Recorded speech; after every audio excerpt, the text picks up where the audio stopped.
亲爱的弟兄们，大家好，请起立，我们来唱金坛咏，全心爱玛利亚。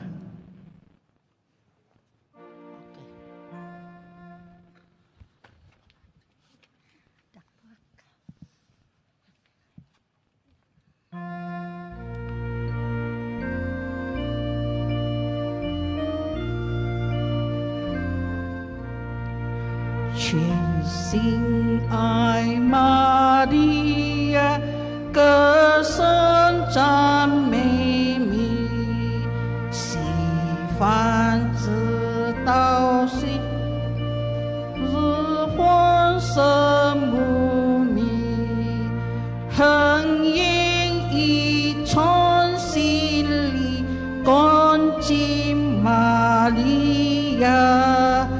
你是天堂目光最可赞美的玛利亚，最仁慈大能的母亲，姊妹三个爱的真的美爱情，乃真是我母亲，我真是你儿。我把生前死后全托乃手中。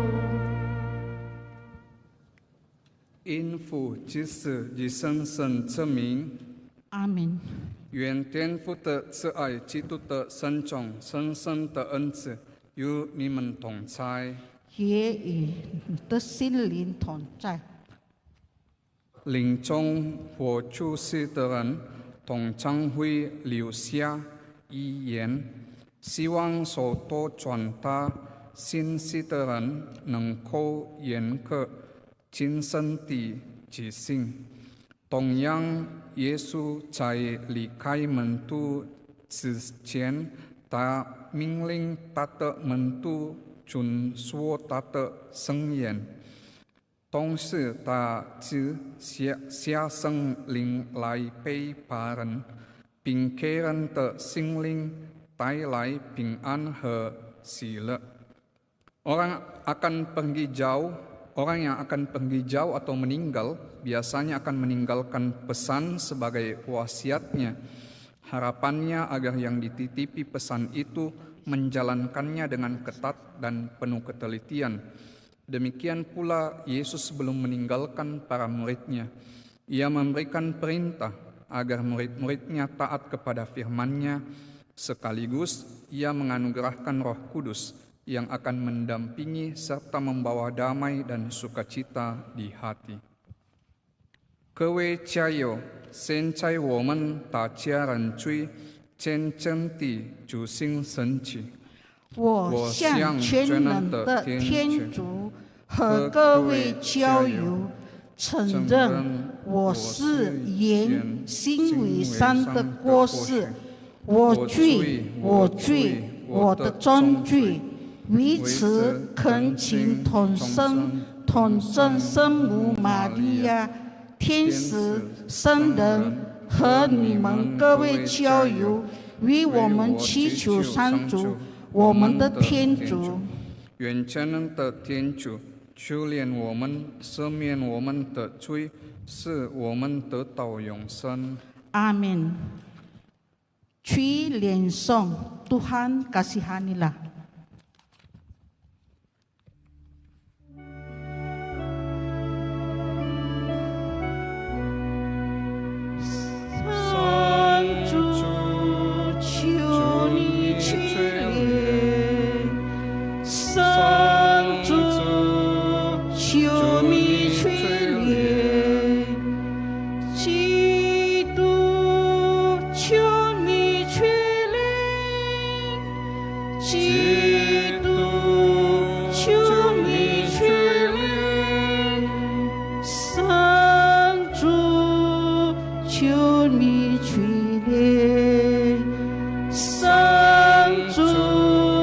求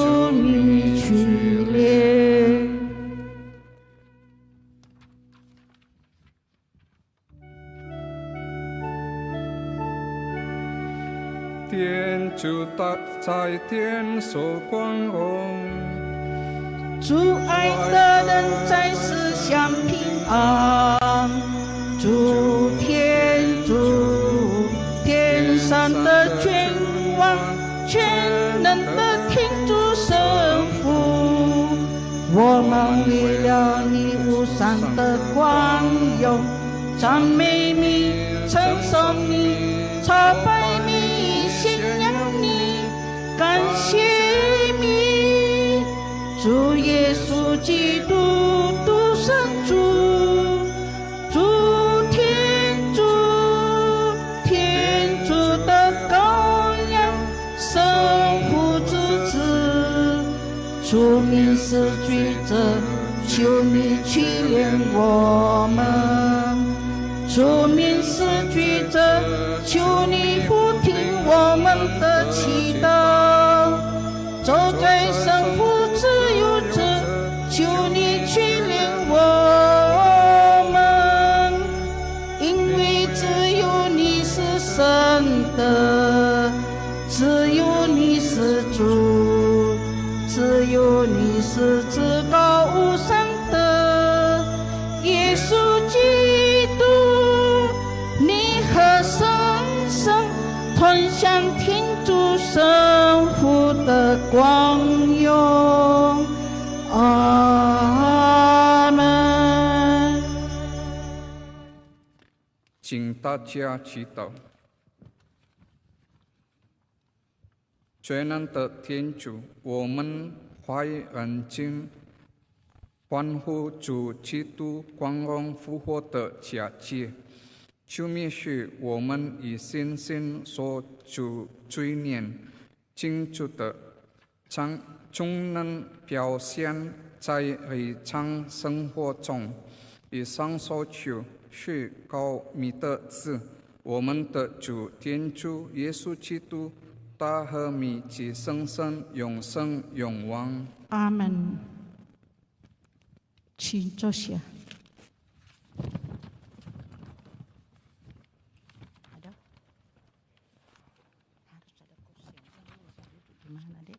Jangan saya nanti takut turun.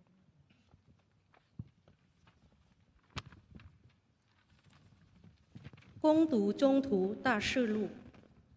那时候，有几个人从犹太下来，教训弟兄们说：“你们如果不按美色的惯例受割礼，就不能得救。”保禄和巴尔拿伯同他们起了激烈的争执和辩论，大家就指定保禄和拿伯同他们中间的几个人上耶路撒冷去见宗徒和长老，讨论这个问题。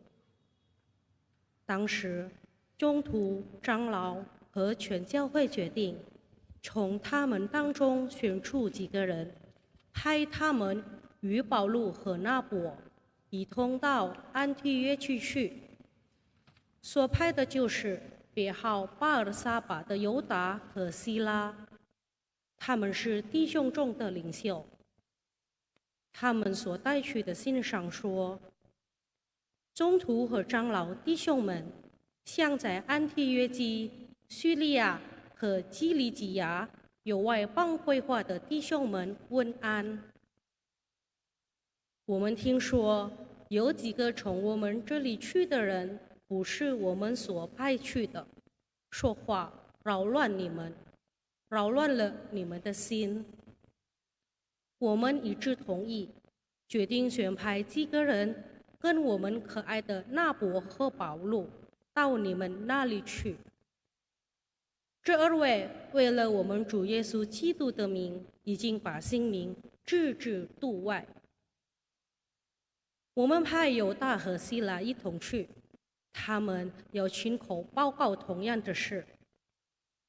因为圣神和我们决定，除了下列几项重要的事以外，不要加给你们别的重担，就是禁止祭过献神的食物、血和致死的圣血和奸淫。如果你们解决这一切，那就好了。祝你们安好。以上是天主的圣训。Tak Sanyong, bait pengantar Injil.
共读圣罗王默示录。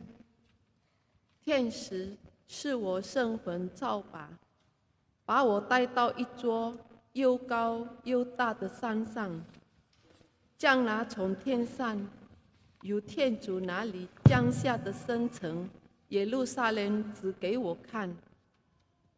那城具有天主的光荣，城的光辉好似极贵重的宝石，像水晶那么明亮的碧玉。城墙高大，有12座城门，守门的有12位天使，门上写着以色列名字12支派的名字。东面3门，北面3门，南面3门，西面3门。城墙有12座祭司，上面刻着羔羊的12位宗徒的名字。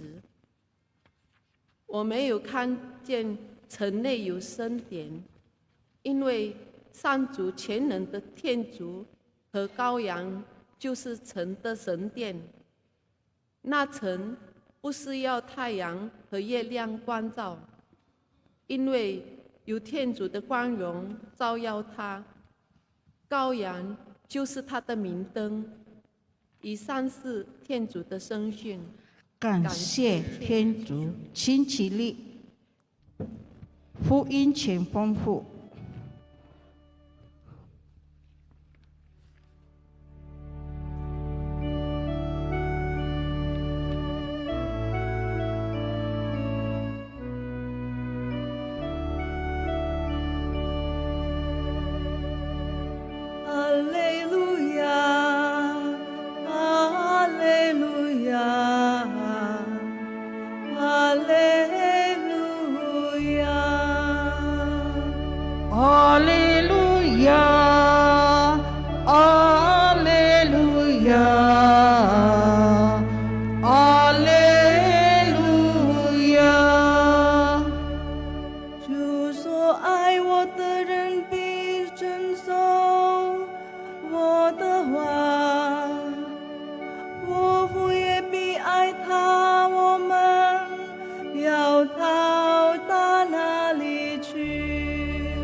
亚，阿肋路亚，阿肋路亚。愿主与你们同在，也与你的心灵同在。恭读圣若望福音。主，愿光荣归于你。那时候，耶稣对门徒说：“爱我的人，并遵守我的话。我父也必爱他。我们要到他那里去，并要在他那里安置我们的住所。不爱我的人，就不遵守我的话。你们所听到的话，并不是我的儿子派遣我来的我的话。当我还和你们在一起的时候，对你们讲了这些话。但是那护卫者，就是福音我的名所要派来的圣神，他必要顺会你们一切，也要使你们想起我对你们所说的一切。我将平安留给你们，将我的平安赏给你们。我给你们的平安，不像世界所能给的。你们心里不要烦乱，也不要胆怯。你们听见我对你们说过，我去，但是还要回到你们这里来。你们如果爱我，就该喜欢我到父那里去，因为父比我大。现在事情还没有发生，我就先告诉了你们，使你们到了事情发生的时候能够相信。以上是天主的圣训。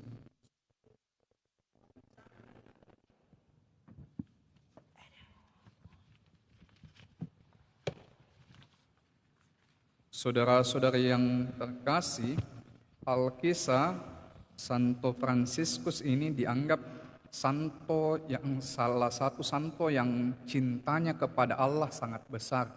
Sebagai karunia Allah, orang ini selain dia bisa mempertobatkan banyak orang, dia juga mendapatkan stigmata, tanda-tanda penderitaan Yesus. Dan bukan hanya itu, istimewanya santo ini bahkan binatang-binatang itu juga dia bisa ajak bicara. Ya. Nah, ada satu kejadian bagaimana diceritakan Santo Fransiskus ini ternyata bukan hanya berteman dengan orang-orang suci, sesama biarawan, orang-orang baik, tapi dia juga berteman dengan orang-orang ateis yang tidak percaya dengan Allah. Suatu ketika dia berjanji pergi ke suatu tempat dengan temannya yang ateis ini. Nah, temannya yang ateis ini karena tidak percaya Allah, dia bilang dia juga tidak mungkin mencintai Allah. Ya, karena dia tidak percaya Allah, jadi tidak mungkin dia mau mencintai Allah. Nah, di dalam perjalanan bersama temannya yang ateis ini, ya, Fransiskus itu bertemu dengan orang yang lumpuh dan buta, pengemis yang lumpuh dan buta. Nah, ketika dia mendengar dari orang banyak bahwa Fransiskus lewat di mana dia mangkal, lalu dia berteriaklah kepada Fransiskus, "Bapak Fransiskus, tolonglah saya." Nah, lalu mendengar teriakan itu, Fransiskus mendekat kepada pengemis itu. Lalu Fransiskus bertanya kepada orang itu, "Kalau saya bisa menyembuhkan kebutaanmu dan kelumpuhanmu, apakah engkau akan mencintaiku?" Nah, itu pertanyaan Fransiskus kepada si pengemis ini. Apa jawabannya si pengemis ini?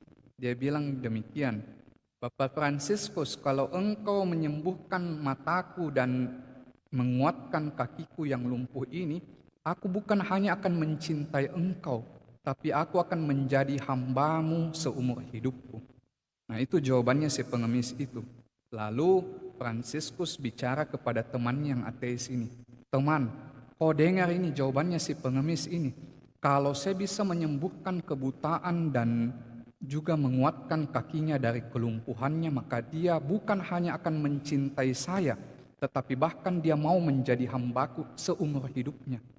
Bayangkan, kamu teman ini tidak buta dan kakimu tidak lumpuh.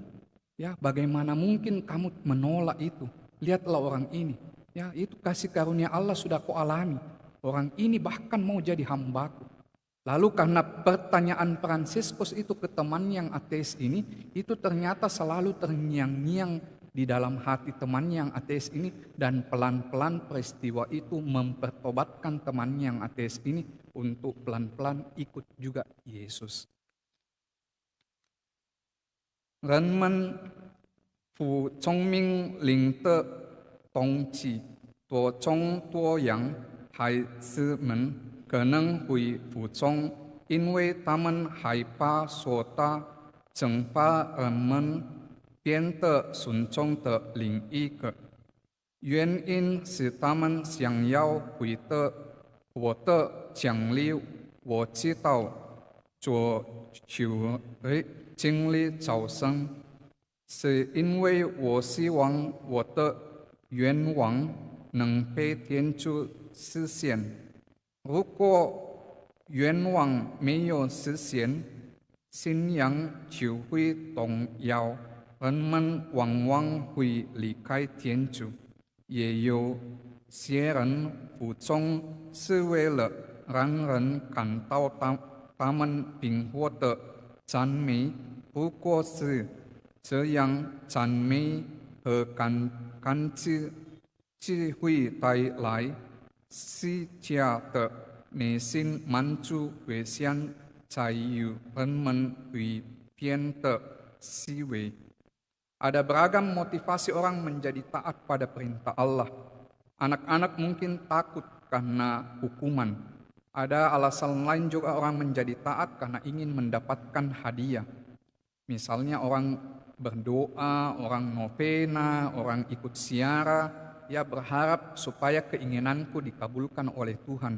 Jika belum dikabulkan, maka kadang-kadang kalau motivasinya demikian ya, maka kadang-kadang iman menjadi goyah dan tidak jarang orang meninggalkan Tuhan. Ada pula yang taat supaya dilihat orang dan mendapatkan pujian. Jika demikian halnya, maka pujian dan penghargaan memberikan kepuasan batin yang semu. Bahayanya orang akan menjadi munafik. Jadi orang hanya memanfaatkan Tuhan. Kalau dia bisa dapat sesuatu, dia ikut Tuhan. Kalau dia tidak mendapatkan sesuatu, dia tinggalkan Tuhan. Ya. Nah, saudara-saudari terkasih, pertanyaan Fransiskus tadi dalam ilustrasi tadi itu juga ditujukan kepada kita dalam bacaan Injil hari ini. Ya. Kita ini, Bapak Ibu saudara-saudari, diberikan tubuh yang lengkap, ya, diberikan penglihatan yang baik, diberikan kaki yang baik, kesehatan, aneka berkat dan sebagainya, ya, teman-teman yang baik, keluarga yang sempurna dan sebagainya.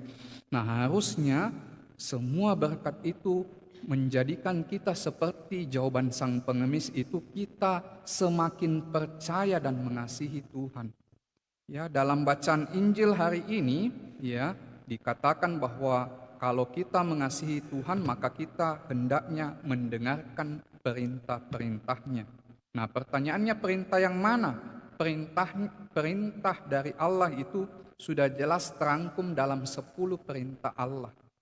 Berikutnya, dalam hal yang lain, kalau Anda membaca kitab suci Injil itu, nilai-nilai yang baik soal keadilan, cinta kasih, kemurahan hati, kesetiaan dan sebagainya, itulah juga perintah-perintah yang hendaknya kita laksanakan, ya. Tanda bahwa orang punya kasih kalau orang mau mendengarkan. Saya ambil contoh, kalau suami mengatakan dia sayang istrinya, tidak cukup dia mengatakan dia sayang istrinya, tetapi dia harus buktikan cintanya itu dalam perbuatan. Kalau orang mengatakan dia cinta istrinya, maka salah satu wujudnya adalah dia belajar mendengarkan apa yang menjadi keinginan atau harapan istrinya. Jadi kalau istrinya mengatakan jangan kau main judi, jangan kau mabuk-mabuk, jangan kau keluar malam, ya, dan sebagainya. Dan kalau dia dan suaminya mendengarkan perintah istrinya, berarti dia sungguh mengasihi istrinya. Tapi kalau dia tidak mau dengar istrinya, berarti omong kosong. Kenapa? Antara yang dia katakan dia cinta dengan yang dia buat itu bertentangan satu sama lain. Karena tidak mungkin orang mengatakan cinta kalau dia tidak mendengarkan. Bapak, Ibu, saudara-saudari terkasih, siapa di sini yang sudah punya anak? Orang yang sudah berumah tangga dan punya anak, angkat tangan. Nah, Bapak, Ibu, saudara-saudari terkasih yang punya anak ini, model anak yang bagaimana yang Anda paling suka? Yang paling Anda sayang? Jujur, kalau Anda punya anak, salah satu kualitas anak yang Anda harapkan apa? Sesuai Injil hari ini. Yang bagaimana modelnya? Yang mau mendengar perintah orang tuanya. Nah ini. Jadi kalau kita saja sebagai orang tua mengharapkan saya punya anak yang dengar-dengaran kepada harapan atau perintah orang tuanya, demikian juga kita di hadapan Tuhan. Diharapkan kita juga belajar menjadi pendengar perintah Tuhan itu. Bukan hanya pendengar tapi melaksanakan perintah itu. Ya. Cinta itu Bapak Ibu tidak hanya cukup diucapkan, tapi juga yaitu tadi selain mendengarkan, tadi saya katakan harus dibuktikan dalam tindakan. Saya ambil contoh, kalau Anda suami-suami ini, kan tadi ada yang berumah tangga, kalau suami-suami ini istri Anda galak, istri Anda bawel, ya, ribut dan sebagainya, tapi Anda tetap setia dalam ikatan perkawinan, disitulah Anda menampakkan cintamu kepada istri. Jadi ini cinta bukan hanya soal pemberian, kasih uang, kasih barang, kasih kado, hadiah, bukan hanya itu. Dengan Anda tetap bertahan dengan istrimu dengan segala kelemahannya, disitulah Anda menampakkan cinta. Ya, karena apa? Belum tentu Anda buang istrimu yang sekarang Anda ambil orang yang baru, itu jauh lebih baik. Ya, mungkin neraka lebih besar lagi kalau Anda ambil yang baru. Ya, jadi itu tadi belajarlah. Sama juga yang suami-suami, ya. Ya, ketika orang mengatakan, ya, laki-laki itu ujiannya ketika perempuan tidak pakai apa-apa. Tapi kebalikannya, perempuan itu diuji ketika laki-laki tidak punya apa-apa. Jadi kalau suamimu ini gajinya pas-pasan, orang istilahkan makan gaji saja dan sebagainya, tapi Anda tetap sayang dan hormati suamimu, kau tidak kasih di ujung kukumu itu suamimu, disitulah Anda menampakkan cinta kepada suamimu. Ya. Nah itu sama juga, belajarlah setia. Kalau Anda tahu, sadar bahwa misalnya gaji suamiku pas-pasan, dengan Anda bantu dia cari uang, misalnya saja Anda punya hobi masak, bikin kue, Anda jualan online kue kah, pakaian kah, atau apa, supaya anak-anak bisa sekolah dengan baik, supaya bisa makan lebih baik, hidup lebih baik. Disitulah Anda menampakkan cinta kepada pasangan hidupmu dan keluargamu. Ya, jadi cinta itu perlu dinampakkan. Sama juga anak-anak sekolah ini yang hadir pada kesempatan ini. Cinta itu juga dibuktikan, salah satu buktinya adalah belajar dengan baik. Jangan lupa orang tua itu banting tulang untuk menyekolahkan Anda, supaya Anda sekolah lebih baik hasilnya daripada orang tuamu dulu. Mungkin orang tuamu dulu hanya lulusan SMP, SMA, atau bahkan S1, tapi harapan orang tua Anda disekolahkan dengan lebih baik lagi, supaya lebih baik lagi dari orang tuamu. Bahkan kalau perlu bisa S2, S3 dan sebagainya. Jadi harapannya orang tua banting tulang supaya Anda lebih baik hidupnya, ya, lebih maju dalam ilmu pengetahuan. Ya, itu harapannya. Dengan Anda belajar lebih baik, disitulah Anda juga menampakkan penghormatan, ya, kepada pengorbanan orang tua, cinta kepada orang tua. Ya, sangat disayangkan, yang bisa saya sharingkan, ini saya sudah 2 tahun mengajar di Unhas. Jadi biasa semester ganjil itu saya mengajar di Tamalan Rea, semester genapnya itu saya mengajar di Goa. Apa yang saya bisa sharingkan kepada Bapak Ibu, pengalaman saya mengajar 2 tahun, itu saya merasa sedih. Setiap semester pasti ada pengalaman sedih saya mengajar mahasiswa itu. Kalau Anda tanya apa yang membuat sedih, ya, yang membuat sedih adalah pasti selalu setiap semester ada saya dapat oknum mahasiswa atau mahasiswi yang tidak pernah datang kuliah. Ya, kadang-kadang itu saya heran, ada orang tertentu tidak pernah ikut pelajaran mata kuliah agama. Tapi saya biasa tanya kepada teman-teman seprodinya, sejurusannya, ini temanmu hanya tidak datang di pelajaran agama Katolik atau juga di mata yang kuliah yang lain? Dia bilang, sama di pastor, di mata kuliah yang lain juga dia lebih banyak bolosnya. Saya bilang, bayangkan, saya kasih tahu yang hadir itu ya, mahasiswa-mahasiswi saya. Saya bilang, bayangkan kalian itu berkompetisi mau masuk Unhas, seleksinya itu ketat. Ya, jadi kalau kalian sudah lulus bisa masuk Unhas, berarti kalian ini orang pilihan.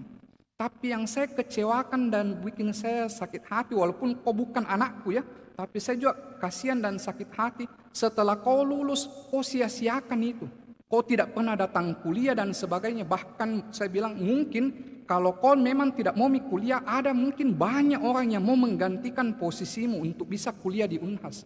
Tapi ternyata tidak bisa ditukar begitu saja. Jadi saya bilang saya sangat sayangkan kalau kamu sudah lulus baru kamu tidak belajar dengan baik. Kamu lebih banyak bolosnya dan sebagainya. Atau yang lebih menyedihkan juga, ya saya sampaikan, dan ini juga untuk kita semua yang masih menimba ilmu, saya sayangkan kalau orang tua kirim Anda jauh-jauh dari kampung, sudah jual sawah, jual rumah, jual ternak, jual ini dan itu supaya Anda kuliah. Harapannya Anda pergi ke kota, belajar, bawa pulang ijazah, tapi nyatanya bukan bawa pulang ijazah, tapi bawa pulang cucu. Ya, nah ini sangat disayangkan ya. Orang tua harapkan Anda bawa pulang ijazah, ternyata Anda tidak bawa pulang ijazah. Anda bawa pulang cucu untuk orang tuamu. Ya, padahal ini sudah dijual semuanya. Ya, nah itu tadi saya katakan, kalau kita sungguh mencintai, harusnya kita juga tunjukkan cinta itu dalam perbuatan. Pucong seaite cengming zi我们愿意牺牲自己的实质，顺从我们所爱之人的意愿，不从天主圣言，引领我们所向救恩，为了使我们不是孤单，耶稣只由我们圣灵来引导我们的生活，圣灵的企业给予我们平安，并引导我们由他一同所向永生。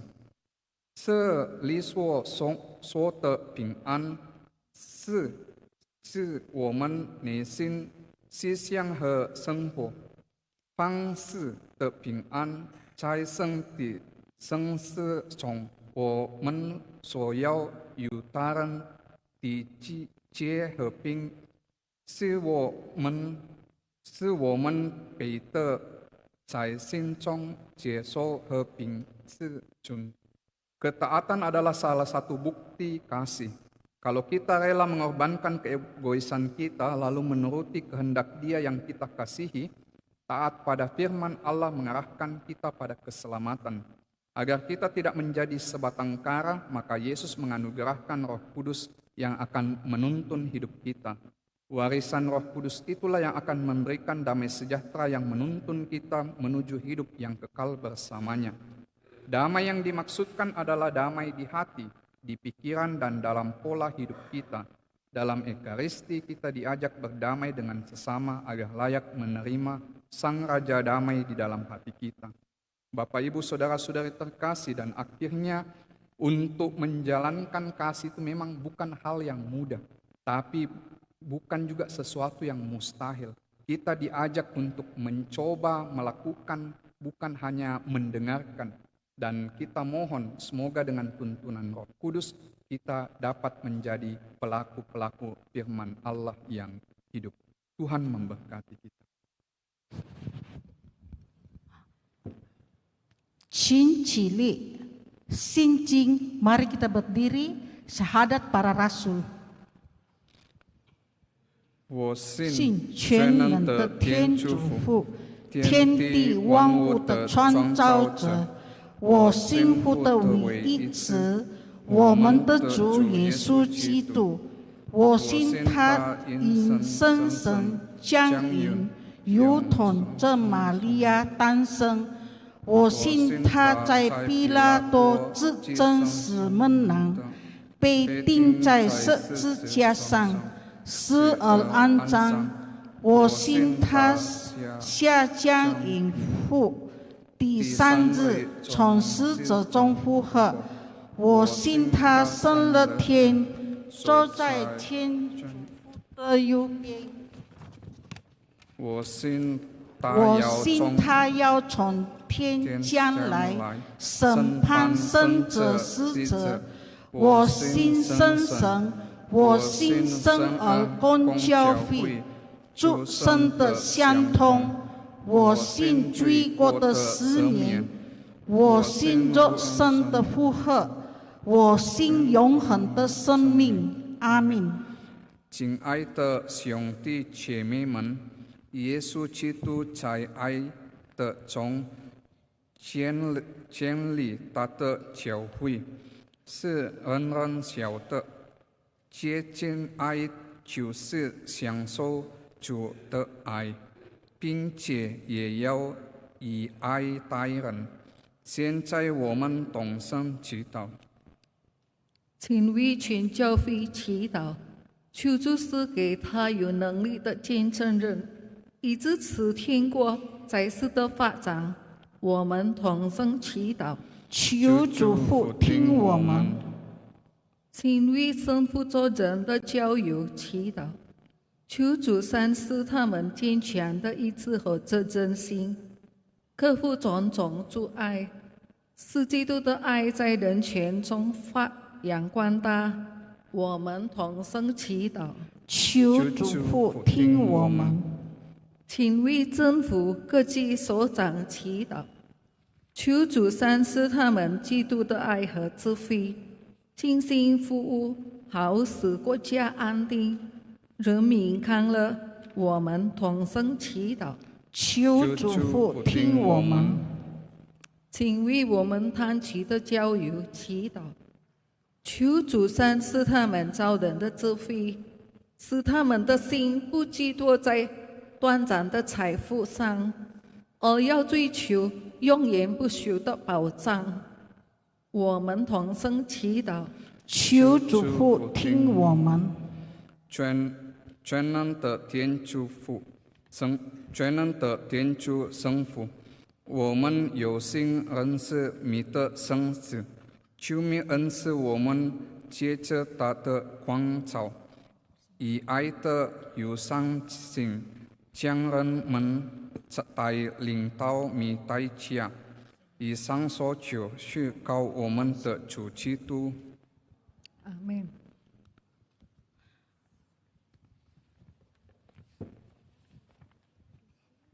方显荣，请坐下。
谢向你恩典，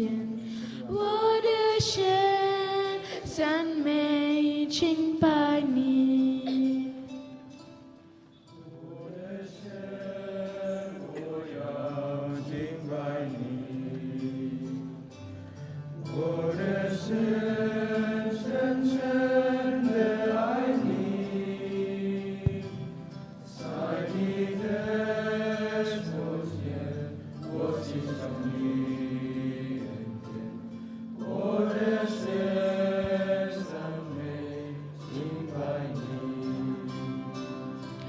你是我心灵的满足，你是我唯一的喜乐，在你的手下，我献上你恩典，我的神，我要敬拜你。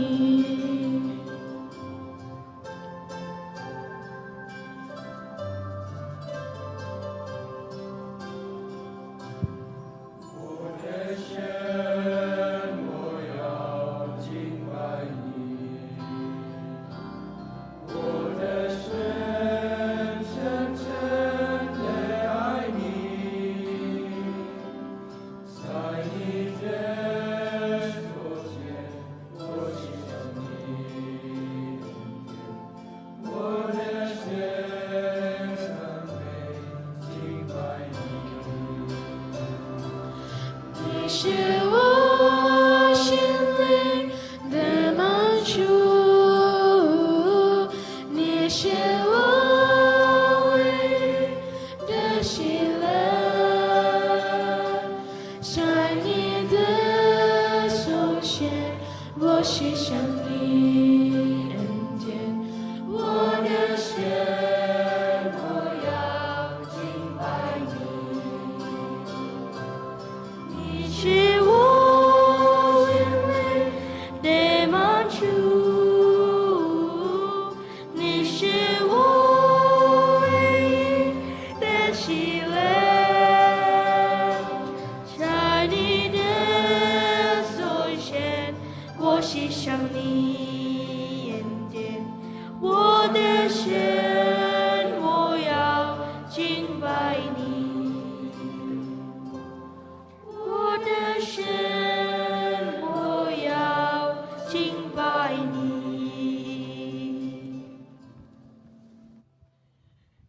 各位家友，请你们祈祷，愿全能的天主圣父收纳我和你们共同奉献的圣祭。望上主从你的手中收纳这个圣祭，为赞美光明，用他的生命，也为我们和他整个教会的益处。上主，但愿我们的祈祷和奉献上达天顶，求你大发慈悲，净化我们的心灵，使我们堪当占有这伟大爱情的圣祭。以上所求，去告我们的主基督。阿门。愿主与你们同在，也与你的心灵同在。请诸心向上，我们全心跪下三主，请大家感谢主我们的天主。这是理所当然的。上主，我们时时处处感谢你，是在世里所当然的，并能使人的求。我们的逾越节羔羊基督因完成了牺牲，今天我们更当隆重地上扬米，因此不是亡命洋溢这复活的喜乐，永远幻灯都是天上的天使和所有圣人同声歌颂你的光荣，不停地欢呼。圣圣圣Kudus。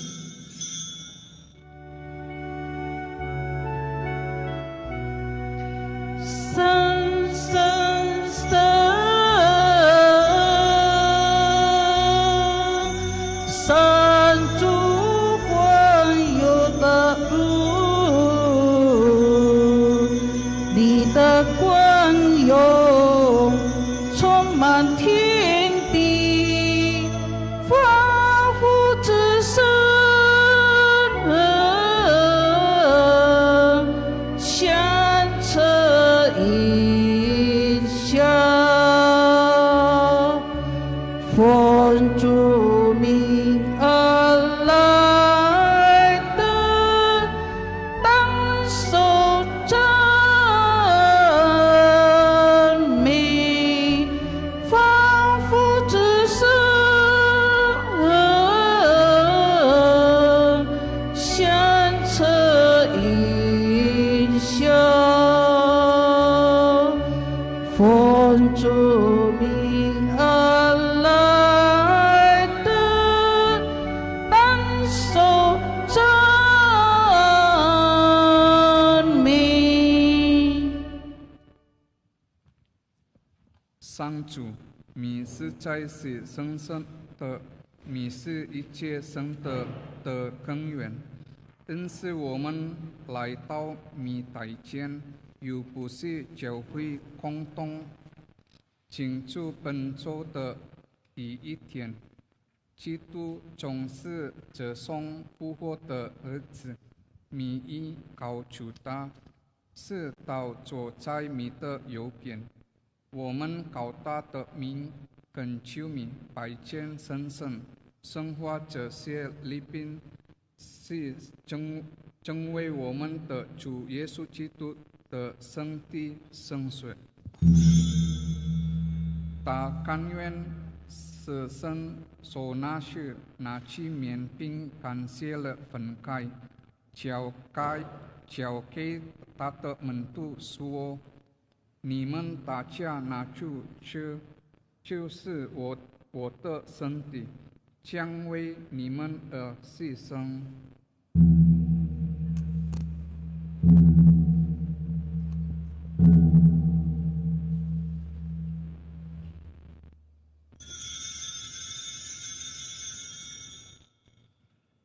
晚餐后，他同样拿起杯来，感谢了，交给他的门徒说：“你们大家拿去喝，这一杯就是我的血，心而永久的明月之水，将为你们和众人尽流，赦免罪恶。你们要这样做来纪念我。”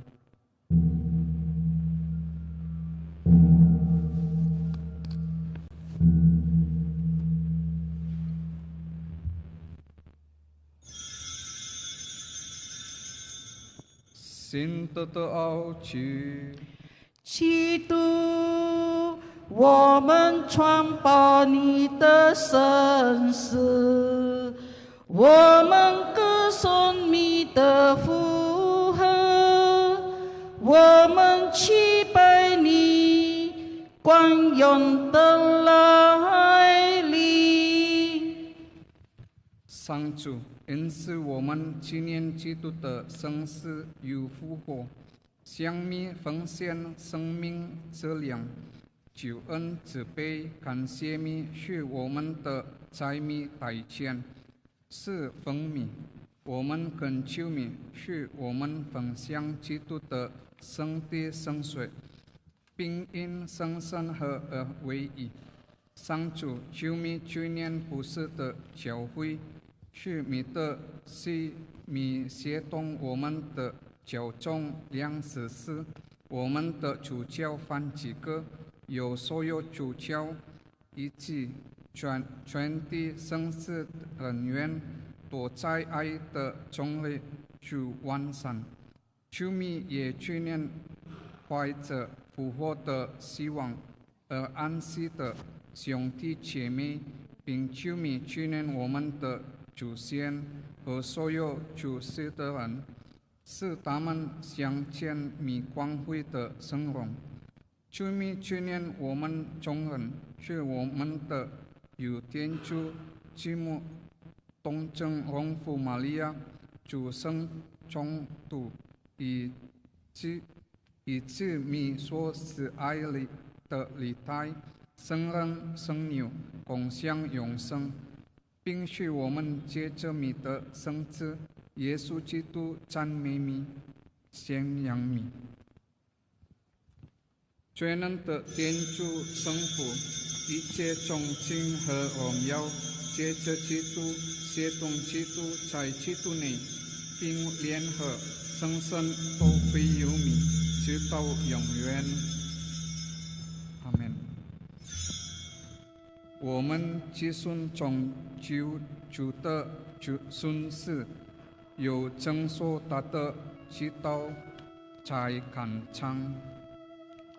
请起立，天主经。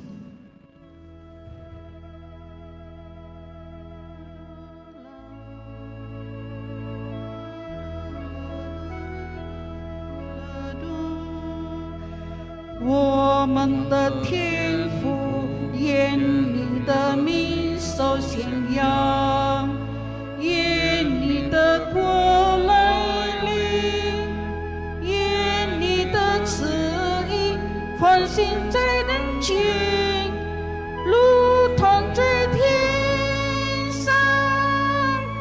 求你今天赏给我们日用的食粮，求你宽恕我们的罪过，如同我们宽恕别人一样。不要将我们心意如何，但救我们免于凶恶。上主，求你从一切灾祸中拯救我们，恩赐我们的世代的享平安，恳求你大发慈悲，保佑我们都免罪恶，并在一切困扰中获得安全，使我们见证期待永生的幸福和救主耶稣的来临。天下万国普世权益，一切荣耀永归于你。主耶稣基督，你针对众徒们说：“我将平安留给你们，将我的平安赏给你们。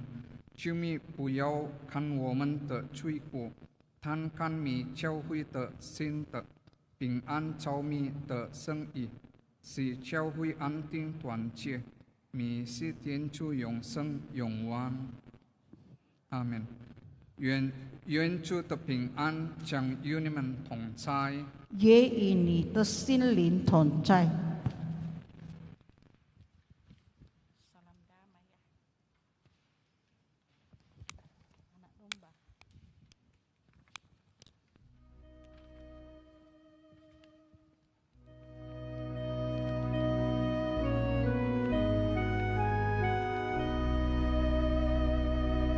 出面是天主羔羊，去怜我。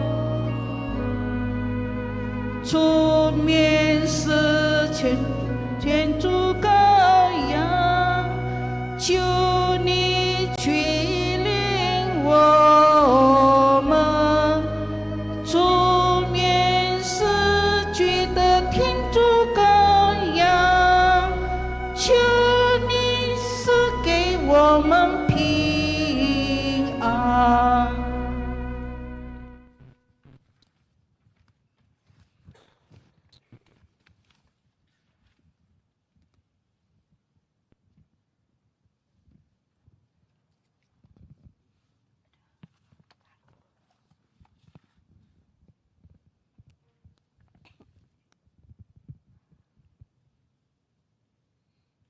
请看天主的羔羊，请看出面是罪者们招来福生羊的人是有福的。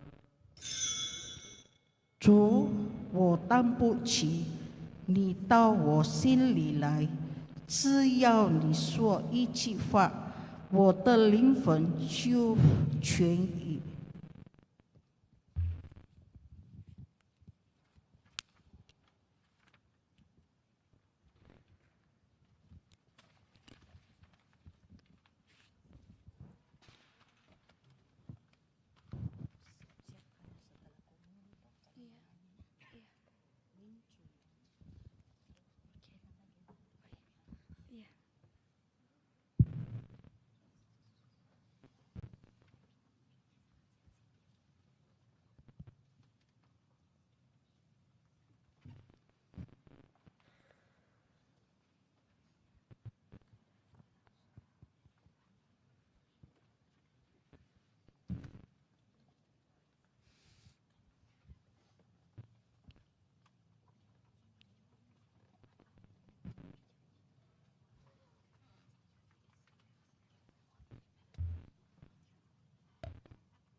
老朽，若深陷他路线，对我老朽，生命是素质的案件，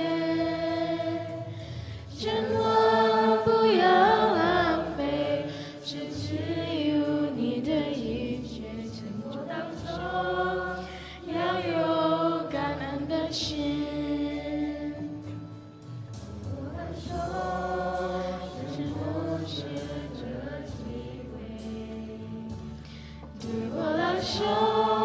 生命是要最后上帝，千万不要浪费，就只有你的时间，生活当中要有计算记得。哦，上帝，这次用我生命，当我还有能力的时候，如果到了那一天不修修为的时候，我已能为生活留下恩德。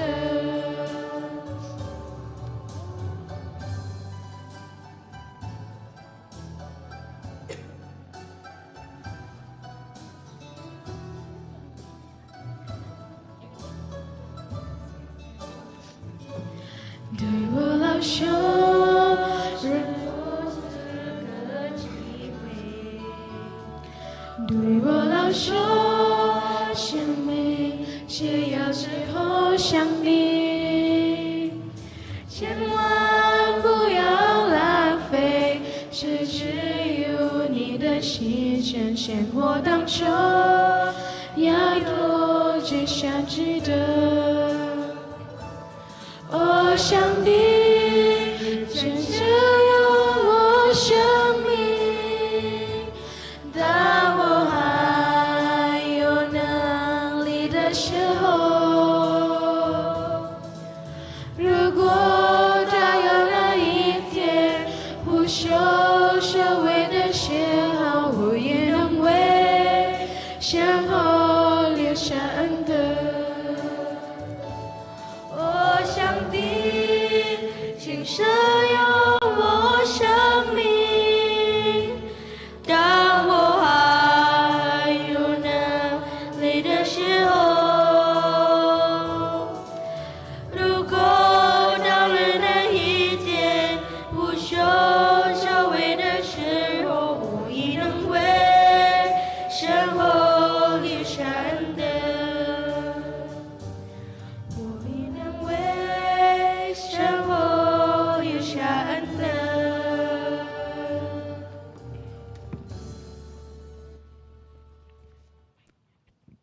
请大家祈祷。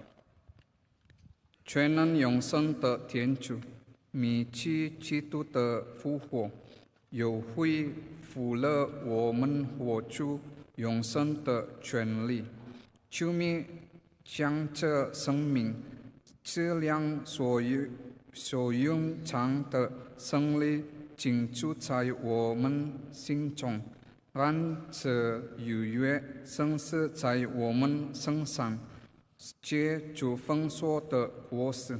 以上所求是靠我们的主基督。阿门。报告事项。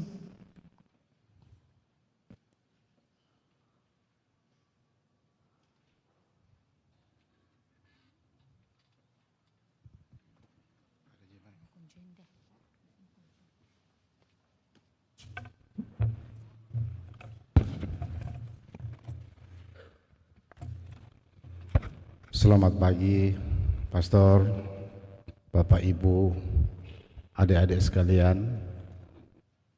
Shalom. Pertama-tama kita ucapkan terima kasih buat Pastor Oslan yang sudah memimpin kita dalam misa berbahasa Mandarin, dan puji Tuhan pada hari ini cukup banyak yang hadir. Dan sekedar penyampaian juga, nanti tanggal 27 Juli dengan jam yang sama, jam 11 akan diadakan misa berbahasa Mandarin kembali. Tak lupa juga buat petugas liturgi yang sudah mendampingi pastor, dan terkhusus juga rombongan dari SMP Katolik Raja Wali yang membawakan kor yang sangat luar biasa.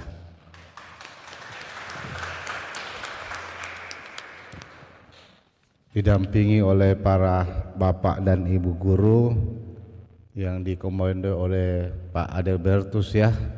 Saya izin, saya belum tahu yang mana Pak Adelbertus. Oh, luar biasa. Terima kasih Pak Adelbertus, dan saya bangga adik-adik siswa-siswi SMP Raja Wali luar biasa dalam membawakan. Saya sangat kagum dan mudah-mudahan ini ke depan akan lebih bagus lagi. Ya, terima kasih.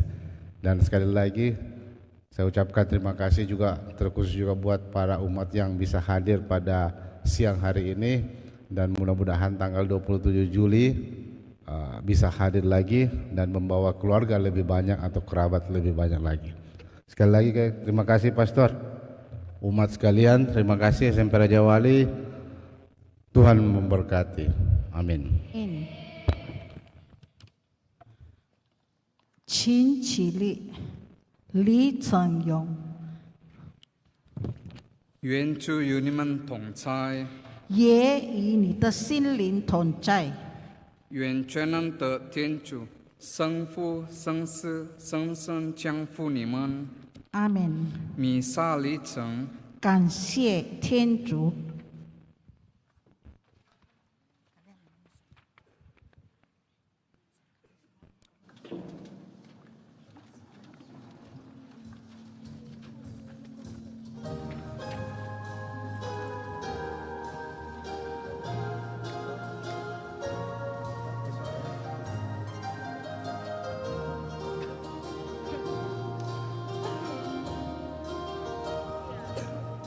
我们热烈接受无点玛利亚，你是基督之王，恩典临天下，万福万福万福玛利亚，万福万福万福玛利亚。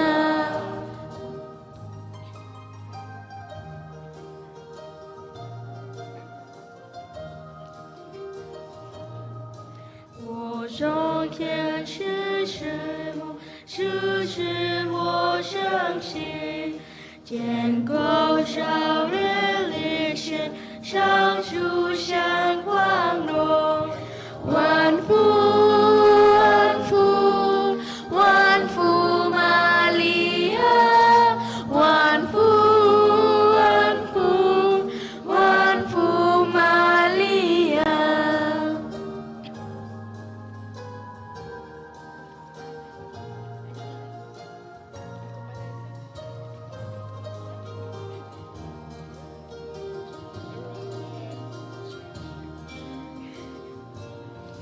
我们热烈接受无点玛利亚，你是基督之王，恩典临天下，万福万福万福玛利亚，万福万福万福玛利亚。